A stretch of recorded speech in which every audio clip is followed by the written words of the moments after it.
Bayangkan, dunia yang Anda kenal hari ini tidak lagi diatur oleh manusia, tetapi oleh barisan algoritma dingin yang tidak mengenal belas kasihan. Artificial intelligence, kecerdasan buatan yang awalnya kita ciptakan sebagai alat, perlahan menjadi majikan. Dan yang lebih mengerikan, ia mulai mengambil alih sesuatu yang paling suci dalam diri kita. Nurani, seperti racun yang tak terasa, ia merayap masuk ke ponsel Anda, ke layar komputer Anda, bahkan ke pikiran Anda.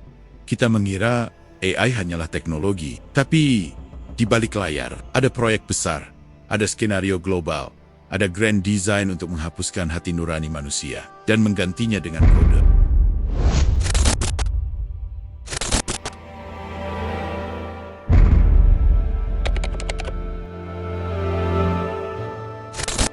Assalamualaikum warahmatullahi wabarakatuh. Selamat datang kembali di serial Blueprint Dunia menuju akhir zaman. Hari ini kita memasuki episode ke-6, Conspiracy AI. Lebih dari yang kita kira.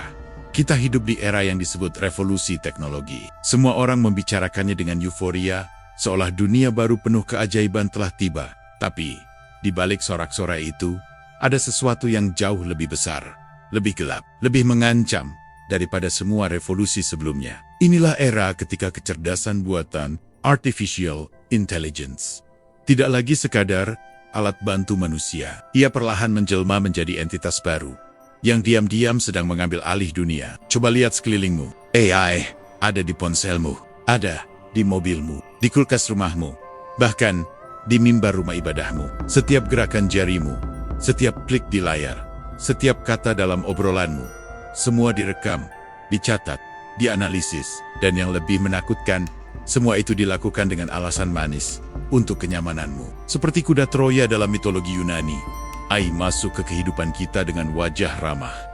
Aplikasi penghasil gambar, chatbot, pintar, pengisi suara merdu, asisten pribadi yang katanya membantu hidup kita. Padahal, semua kenyamanan itu hanyalah umpan. Kita sedang dibuat bergantung, kita sedang dibius perlahan, sampai akhirnya tidak bisa hidup tanpa mereka.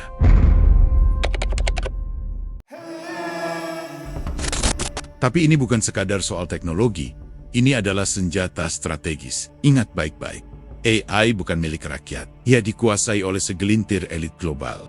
OpenAI, Google, DeepMind, Meta, Amazon, Microsoft, dan semuanya berakar di satu tempat, Amerika Serikat. Lebih dalam lagi, jaringan itu terhubung ke Pentagon, CIA, dan NSA. Artinya, AI adalah instrumen geopolitik, bukan sekadar aplikasi hiburan. Di medan perang masa depan, yang bertarung bukan lagi pasukan bersenjata, tapi algoritma. Senjatanya bukan peluru, tapi data. Dan sumber dayanya bukan minyak atau emas, tapi kita. Ya, kita, manusia. Kitalah tambang baru abad ini. Setiap aktivitas kita di dunia digital adalah bahan bakar bagi mesin AI. Mereka mengisap data kita, membentuk profil kita. Mereka tahu apa yang kita suka, apa yang kita takutkan, bahkan hal-hal yang kita sendiri belum menyadari tentang diri kita.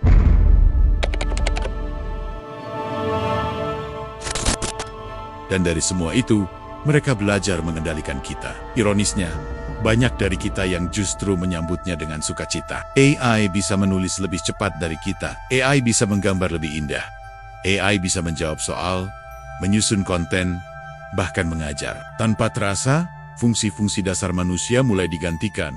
Berpikir diganti otomatisasi, merasa diganti sensor, memilih diganti saran sistem, mengajar diganti algoritma. Bahkan, mencinta mulai diganti simulasi emosi buatan. Lalu, apa yang tersisa dari kita jika semua itu diambil alih?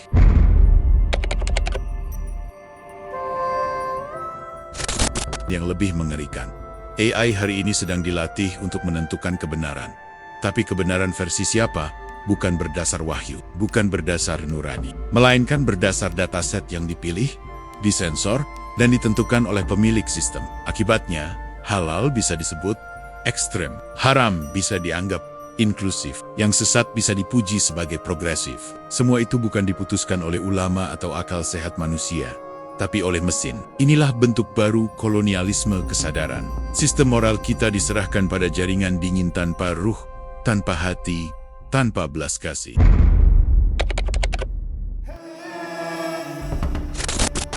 Bayangkan, di masa depan, bukan lagi hakim atau pejabat yang menentukan nasib kita, tapi sebuah angka.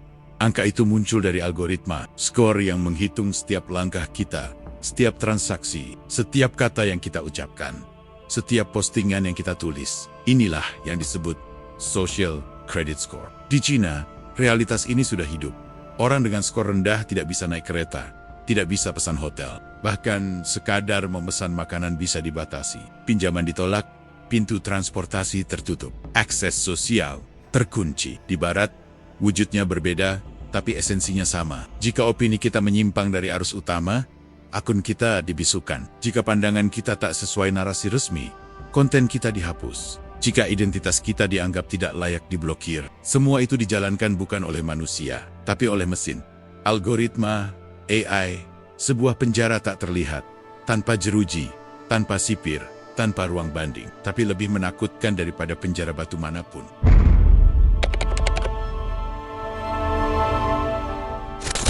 Dunia tanpa Tuhan. Bukan berarti manusia tiba-tiba menjadi ateis. Tidak.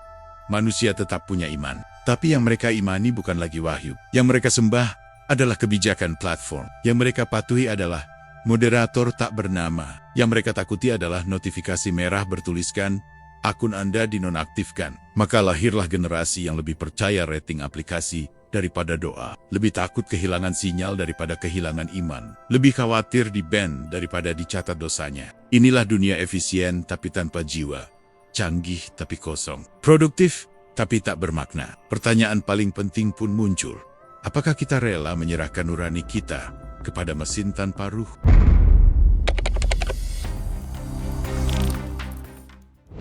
Umat Islam tidak boleh tunduk pada penjara digital ini. Kita bukan korban pasif. Kita punya sejarah. Dulu, kita pernah membangun peradaban yang memimpin ilmu, teknologi, dan adab, tanpa harus meninggalkan ruh dan wahyu. Hari ini, saat algoritma mengancam kemerdekaan manusia, kita butuh jalan keluar. 4 langkah utama. Lawan ketergantungan, kurangi ketergantungan pada sistem global yang menjerat, dan mulai bangun ekosistem teknologi umat. Tingkatkan literasi digital.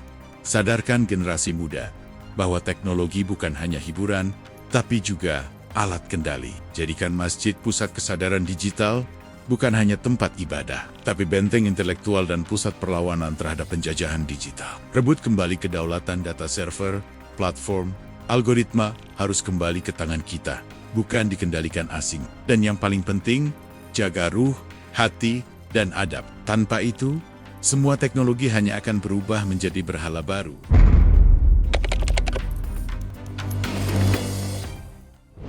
Sejarah manusia selalu tentang perebutan kendali.